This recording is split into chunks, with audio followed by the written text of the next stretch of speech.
El cordial saludo para toda la gente que nos sintoniza a través de Más TV, el canal de la gente, no solamente en Facatativá, sino en más de los 40 municipios que tiene cobertura Más TV. Hoy nos encontramos nuevamente con un invitado especial, yo como siempre trayéndoles invitados especiales a ustedes, nuestro representante a la Cámara, el doctor Julio Roberto Salazar. Doctor Julio Roberto, bienvenido a los micrófonos y a las cámaras de Más TV. Muchas gracias, un saludo especial a todos los amigos que se conectan por este importante medio de comunicación. A ustedes, bienvenidos siempre a su despacho en la Cámara de Representantes, acá siempre representando a los cundinamarqueses. Qué bueno, doctor Julio Roberto. Bueno, el año pasado estuvimos hablando temas importantísimos que le infieren muchísimo a la comunidad de Cundinamarca. ¿Cómo va digamos, primer bimestre, ya casi primer trimestre del 2025? Esto ya pareciera que está en la recta final. Ya este es un ejercicio donde seguimos haciendo el control político respectivo a las entidades de orden nacional, donde seguimos haciendo las propuestas legislativas que construimos a partir de nuestro diálogo con las comunidades y el recorrer los territorios, y por supuesto también estar pendientes de la gestión a pesar de las dificultades que existen desde lo presupuestal. Es importante que sigamos pendientes de qué recursos pueden llegar a nuestro departamento, tema que no ha sido fácil, y hay que contarle a la gente que no ha sido tal vez el ejercicio más fluido en este cuatrienio que avanza, pero pues no por eso nos quedamos quietos. Seguimos haciendo la tarea, pensando en cómo esos recursos del orden nacional llegan a los territorios, haciendo convergencia con el presupuesto departamental también. En cabeza de nuestro gobernador Jorge Rey podemos unir esfuerzos para llegar a los distintos territorios, con los alcaldes también, quienes han estado en su gran mayoría muy activos, muy conectados con nosotros, a quienes saludo por supuesto, y a los concejales de este departamento y a los comunales que siempre serán esa base importante de trabajo en el territorio. Qué bueno, doctor Julio Roberto. Bueno, doctor Julio Roberto, en la entrevista pasada estuvimos hablando de un tema supremamente importante en la región, y es el tema Enel. ¿Cómo se ha avanzado al respecto? Bueno, ha sido funcional nuestro control político. Nosotros hacemos control político a la Superintendencia de Servicios Públicos y a la CREC, que es la comisión que regula la energía y el gas. Pertenezco a la Comisión Quinta, y desde la Comisión Quinta hemos venido haciendo las diferentes acciones para poder hacer ese control político y sobre todo exigirle a las entidades públicas que hagan su tarea de manera eficiente y que respalden sobre todo a los usuarios. No puede ser que las entidades de orden público estatales estén siempre favoreciendo al privado, desconociendo la realidad, desconociendo esa injusticia que hacen los privados con los usuarios. Y hemos avanzado mucho, logramos hacer unos foros regionales donde identificamos muchos problemas y los logramos canalizar directamente a través de nuestra UTL, a través de derecho de petición, y por fortuna, gran porcentaje de esas quejas y peticiones lograron ser materializadas, lograron también esas presiones, tanto la del departamento como la que nosotros hacemos, abrir más oficinas de atención al usuario de Enel Codensa en el departamento, lo cual era una de las quejas de la gente, porque no tenían a dónde quejarse, y los mecanismos que usaban para poder hacer esa queja, esa petición, pues eran ineficientes, inoperantes, y ya esto pues es una alternativa que se abre. Sin embargo, seguimos en la tarea. Enel sigue siendo una entidad que por su supremacía y por su condición dominante hace lo que se le da la gana, y nosotros estamos acá para hacer justicia, sobre todo con el trato, la tarifa y con el servicio para los usuarios de Cundinamarca. Siguiendo con los servicios públicos, doctor Julio Roberto, gas natural. ¿Qué ha pasado con esto? El gas es un tema muy sensible, y Colombia viene pasando por una etapa bien compleja que hace parte de todas las complejidades que se viven en este gobierno. Se habla de transición energética, lo cual indica que tenemos que dejar de usar los combustibles fósiles, pero eso no es tan coherente, porque si tuviéramos ya alternativas para reemplazar nuestros combustibles sería una maravilla. Nosotros tenemos que seguir dependiendo todavía de algunos de ellos, y uno de ellos es el gas. Y lo que no se puede es pretender suspender la exploración y la explotación de gas, porque es el combustible que llega a miles, millones de hogares en Colombia. Y si eso sucede, pues tendremos que estar condenados de nuevo a cocinar con leña, o que el gobierno diga de dónde va a sacar el cocinol para volver a cocinar con el garrafón con el que iban las filas largas, ¿no? Las personas con sus filas a pedir este combustible. Entonces, es dramático lo que sucede. Hemos insistido para que el país siga en esa senda de exploración y explotación, teniendo esa bondad que nos ofrece la naturaleza. Ahora, hay que entender que el desarrollo se puede hacer de la mano con la conservación de los ecosistemas y la naturaleza. Eso ya es parte del pasado, que avasallaban los ecosistemas por utilizar los recursos naturales. No, hoy se puede hacer de tal forma que hay que romper ese mito. Se pueden utilizar este tipo de recursos, de hecho los necesitamos, sobre todo para los hogares de tantos colombianos. Y hoy eso ha hecho que tengan que importar gas, y por eso el aumento en las tarifas en unas zonas específicas. Pero también tuvimos dificultades porque no se aprobó un subsidio que se le da al gas licuado, que es el famoso gas de cilindro, y también aumentó el precio del cilindro de gas en algunos territorios, y eso pues va directamente a afectar el bolsillo de los ciudadanos, de los campesinos que viven en la ruralidad, de las personas de estrato 1, 2 y 3, sobre todo, que tienen dificultades económicas en un momento de crisis económica que vive este país. Doctor Julio Roberto, un debate que se dio lugar también fue respecto al tema del control lechero, ¿no? Del tema de la leche. ¿Cómo va ese proceso también? ¿Cómo pueden confiar nuestros campesinos que dependen de esto, de todos esos procesos que se vienen llevando a través de la Cámara de Representantes en su cabeza? Sí, particularmente el tema de la leche, que ha sido un tema de interés en muchas regiones de Cundinamarca. Varios municipios dependen su economía de este producto, y muchas familias campesinas, su sustento diario depende solamente de la vaquita o de las 2 vaquitas o 3 que le da el sustento a la economía familiar. Entonces es una complejidad porque los precios son insuficientes y la gente se ve pues en crisis realmente.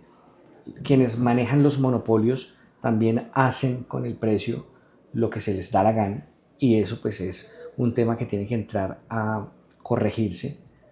Hemos exigido y hemos pedido al gobierno nacional que, así como se le ha dado importancia a otros sectores, se le dé énfasis especial a los lecheros en Cundinamarca y en el país, porque estas son políticas que deben impactar a este sector económico en todo el territorio nacional, pero especialmente nosotros preocupados por el tema que pasa en Cundinamarca.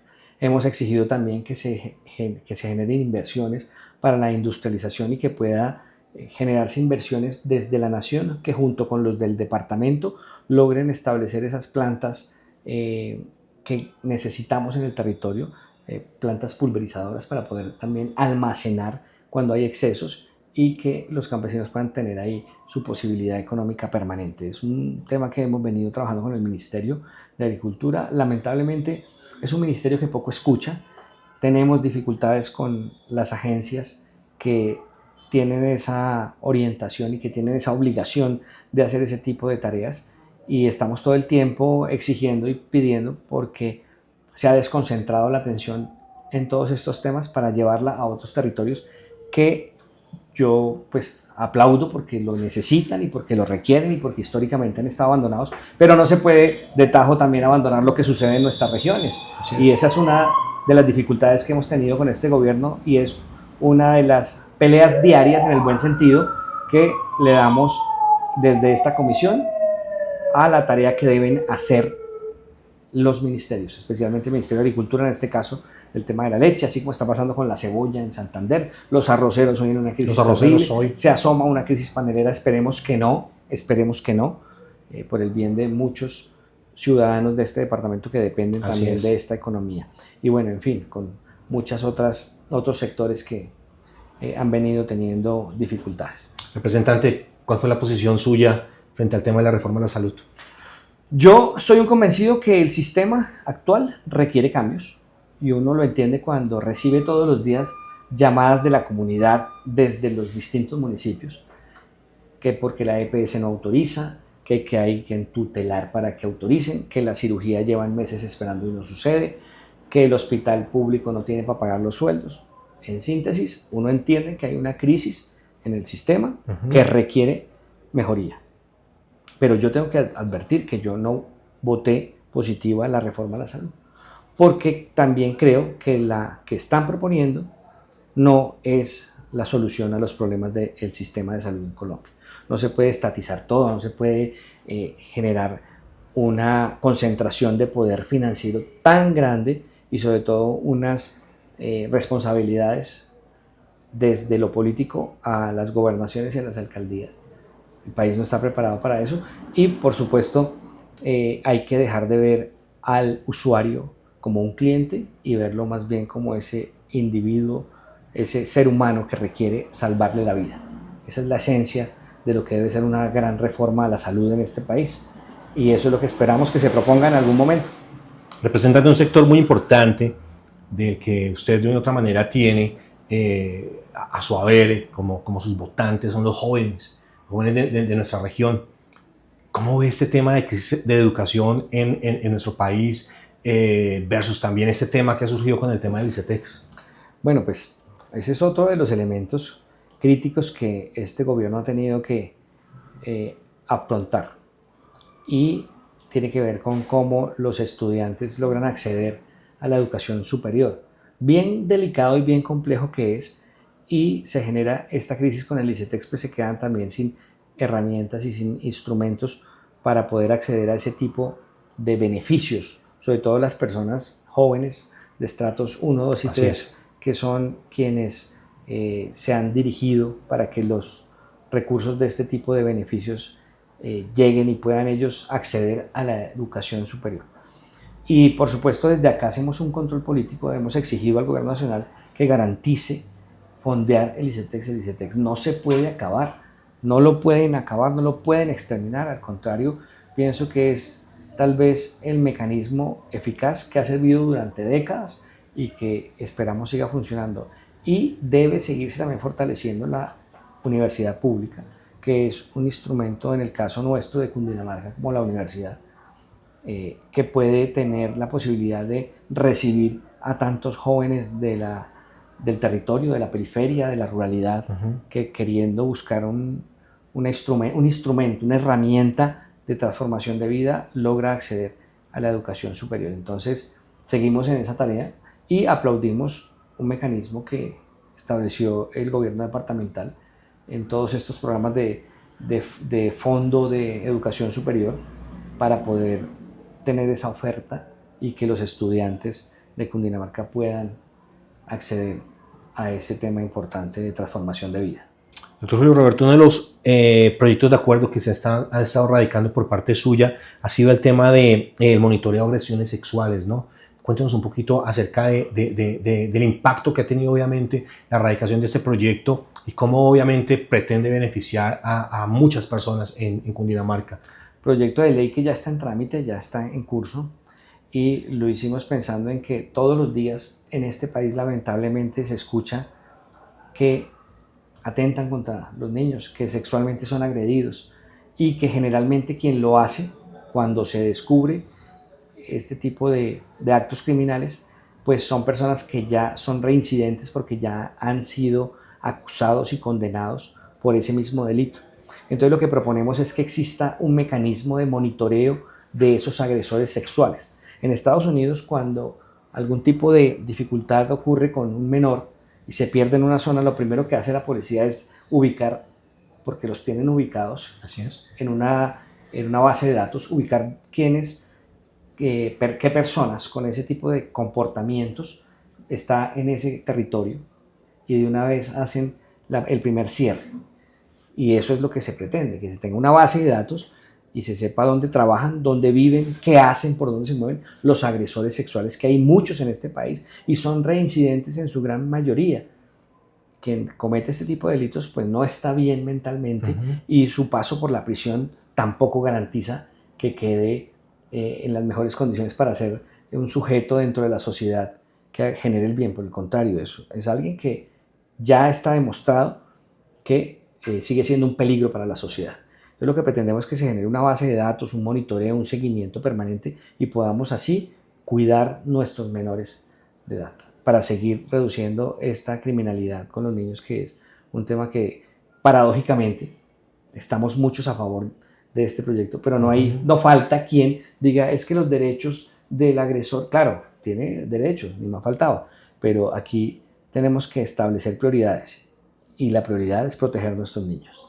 Importantísimo también, y no me lo van a perdonar mis amigos comunales, no hablar de los comunales que están en su corazón. Doctor Julio Roberto, ¿cómo vamos con los proyectos hacia los comunales? Yo amo la acción comunal, es una agremiación que toda la vida nos ha permitido de su mano crecer, construir, demostrar, y por eso a ellos todo mi respeto y cariño. Por eso presenté el proyecto de ley para crear el Instituto Nacional de Acción Comunal, y es que la acción comunal desde la institucionalidad en el país deje de ser una oficina de tercer nivel por allá en un ministerio y se convierta en una gran entidad robusta, como Cundinamarca lo logró hacer con el IDACO, como Bogotá lo tiene con el Instituto de Acción Comunal, el IDEPAC, y que eso se convierta también en un tema nacional, desde donde se haga control, inspección, vigilancia, pero además se generen recursos directamente, como hoy lo trata de hacer esa oficina intermedia en el Ministerio del Interior,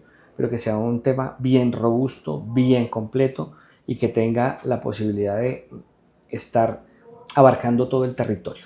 La única forma de darle reconocimiento y mérito a la acción comunal es robusteciendo la institucionalidad. Cundinamarca ya lo demostró, y eso hoy por hoy todos conocen el éxito que tiene el Instituto Departamental de Acción Comunal. Queremos que sea lo mismo a nivel nacional.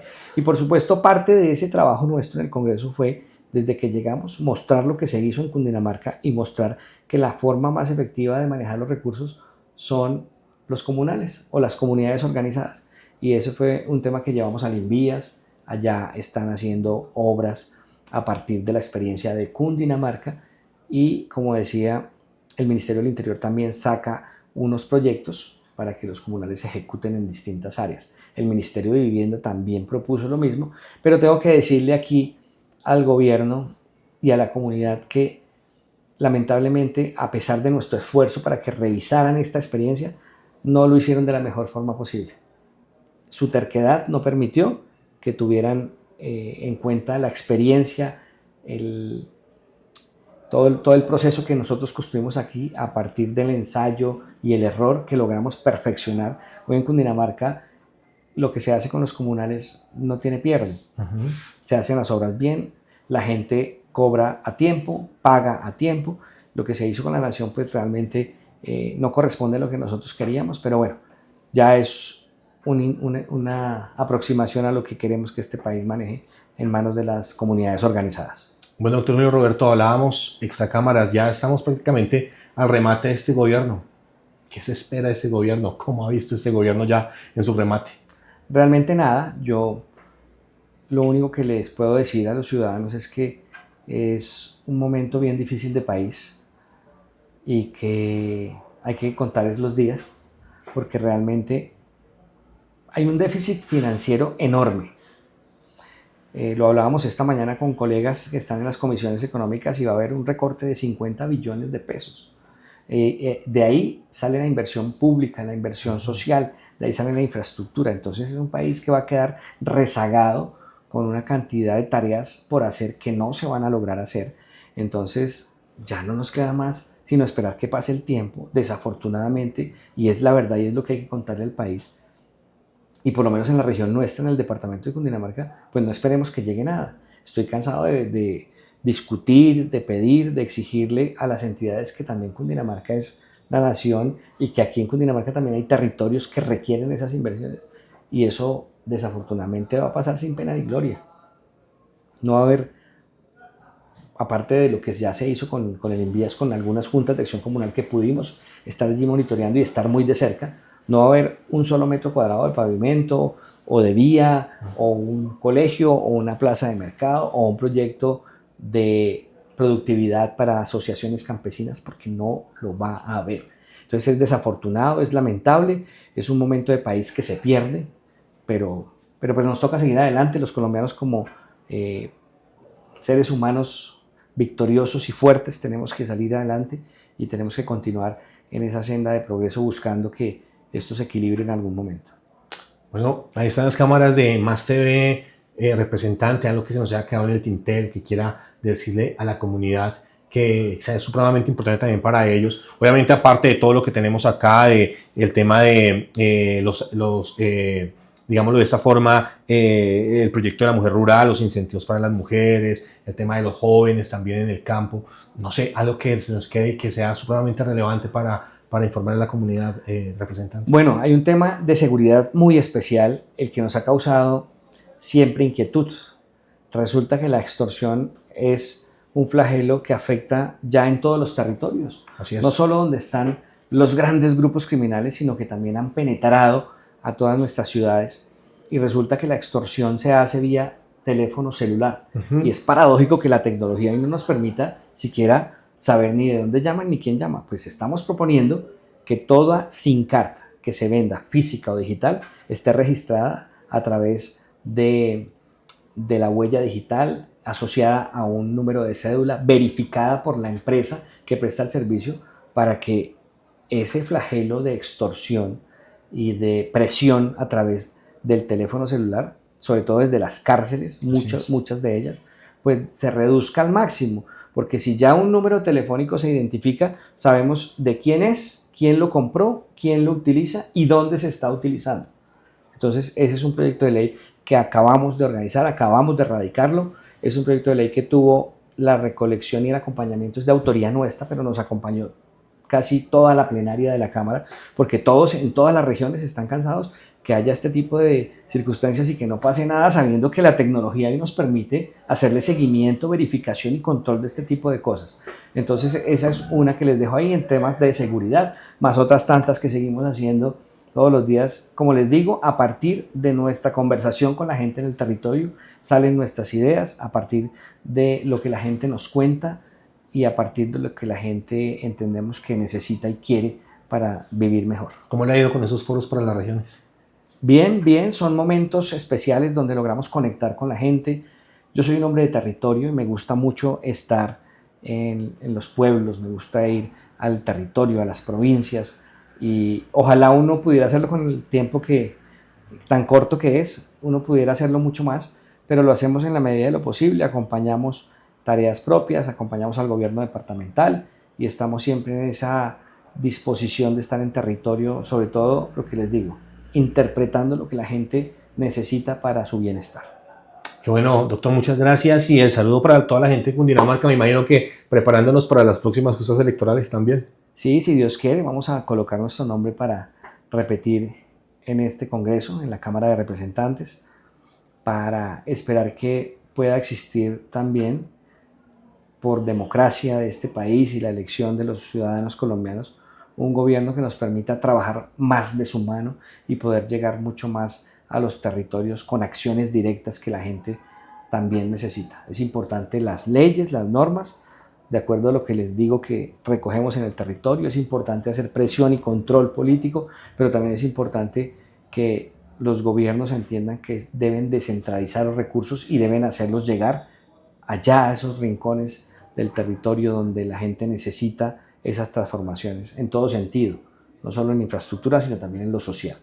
Y decirles que aquí estamos, que hemos hecho una tarea disciplinada, a conciencia, entregando lo mejor de nosotros, siempre pensando en Cundinamarca, siempre pensando en el país, siempre pensando en esas poblaciones que nos han dado su confianza, en los jóvenes campesinos, en las mujeres campesinas, en los hombres trabajadores del campo, en los mineros, en las señoras que están en las flores, en los estudiantes, en los niños y niñas, en las amas de casa, en los comunales, por supuesto, en los concejales a quienes acompañamos últimamente en su proyecto de ley que mejora sus ingresos y honorarios, y pensando, por supuesto, en que cada acción que logremos hacer desde acá siempre va con nobleza dirigida, pensando en mejorar las condiciones de vida de todos ustedes, y esa es nuestra labor, la hacemos con mucho cariño, entendiendo que hay mucho por hacer todavía, pero que tenemos mucha capacidad para darle a este departamento.